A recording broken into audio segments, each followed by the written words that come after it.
Hello everybody, welcome back to 10 Minute Reviews. I'm Jason, bringing you today's episode. This fuzzy one wandering by that decided not to put an appearance in today is Freya. Baby. She's got a little toy. And we're bringing you today's video, like I said. So, as always guys, please hit the like and subscribe buttons. We appreciate all that support as we try and bring you guys books and authors you may not have heard of or that you may not have read, just to check out. Check it out, see what's interesting, see what's fun. Speaking of support, thank you to our patrons. We appreciate that very much. And if there's something you want to see, please let us know. Otherwise, I hope you guys enjoy the RSS feeds we put on that site. We'll just stitched a bunch of reviews together as audio-only feeds. We've had people ask us about podcasts, and eventually, when we're not working 4 jobs between the two of us, we're going to do that. So, moving on. I want to talk about an author that I've talked about in the past. He is one of my favorite authors, if not my favorite author. And I want to talk about one of his series that actually kind of crosses over with some of the subgenres that are also really, really popular to a lot of our viewers. I want to talk about John Ringo. I want to talk about his book Ghost, but more the series Paladin of Shadows. The series is called Paladin of Shadows. Ghost is book 1 of Paladin of Shadows. And it, like I said, it has elements to a lot of different genres, including some of the subgenres that are not quite so mainstream, but are very, very, very popular. So, the Paladin of Shadows series, it is modern times, which is different for John Ringo right there. But oftentimes he is writing science fiction. It does tend to be modern times, but then goes very, very science fiction. His Legacy of Almanata series, the Citadel series, his I can't remember the name of it now, but the one based on the Higgs boson particle, with the book The Claws That Catch, all theoretically modern times, modern military science fiction, but there's aliens and space travel and such stuff like that. Whereas the Paladin of Shadows is modern times, no aliens, no science fiction BS. Just a modern military type adventure. It's basically like the old school men's adventure novels, if you guys remember any of those, Matt Bolan's and stuff like that. Only there's some other elements as well. So Paladin of Shadows centers around Mike Harmon. Mike Harmon is a former Navy SEAL that in the very first book, in Ghost, basically stumbles across a terrorist, I don't want to say a plot, a terrorist event. Stumbles across a terrorist event. Now again, he's a former Navy SEAL. Stumbles across a terrorist event, intercedes, manages to save most of the people. Now, Mike Harmon is a very rough-edged person that doesn't take a whole lot of crap.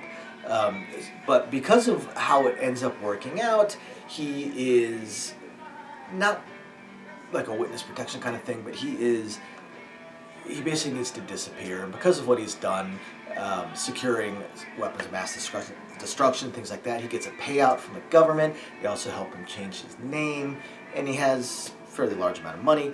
So he decides to travel. He likes boats. I mean, he's a SEAL, so although you would think you spend enough time on boats, not every SEAL just loves hanging out on boats, but Mike Harmon does. So changes his name, gets a boat, starts traveling. Now, one element that is pretty prevalent in a lot of John Ringo's books is the BDSM elements. They come out a lot, and it definitely comes out in the series, but a little bit later on. What this series does have in common with what a lot of our fans enjoy is the Haremlit. Because in this particular instance, Mike Harmon actually ends up with a true, actual harem. So while he's traveling the world, he comes across this mountain valley almost, with a little mountain town out in somewhere in the former USSR area, somewhere right around the border of Georgia, I believe, and that has this castle. And this castle is for sale, and the sale of the castle also includes the land beneath where the town resides. And he absolutely loves the area, so he ends up buying the castle. Buying the land because he has all this money. And then what he discovers is that the people within this valley, people that live in this town, they are descendants of Vikings, and he actually goes into some historical. Takes a little historical license, but goes into some history of the Vikings traveling and some of the more famous Viking warriors and tribes and stuff like that, and how this group is a, kind of, I was going to say offshoot, but are descendants of this Viking society, and they still follow. They've hidden it from the Russians when they were under Russian control, but they still follow their old gods and still follow a lot of their old beliefs, including basically a feudal lord. And once Mike shows them, kind of by accident, but shows them that he is a warrior, as a former SEAL and as a soldier, an elite soldier, that he is a warrior, they follow him. And it brings back their warrior culture, and he basically builds a mercenary outfit, the mountain tigers, out of this town, and trains them up to a highly elite level.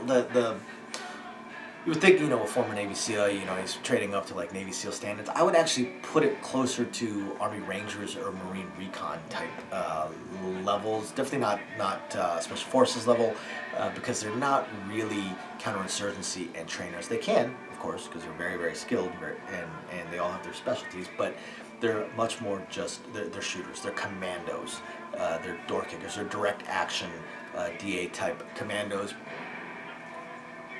Probably a little bit more elite, the French Foreign Legion, possibly a notch above as far as ability as the Rangers and Force Recon. That's where I would put them. And so he builds this company size element, maybe battalion size, but for the most part, it's about a company size element of these elite mercenaries. And that is the Paladin of Shadows series, as he takes contracts to find lost weapons of mass destruction, to find and secure bioweapons. That there's one book that takes place in Florida with dealing with bioweapons.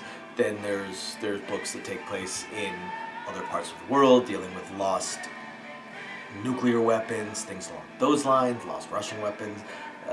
Times where he does security or extraction or bodyguarding type, that similar type of things. But he also ends up rescuing people, and he rescues people that have nowhere else to go, and he actually literally ends up with an actual harem, to the point where he has to go to the Middle East and find a harem manager to hire to help him run his harem.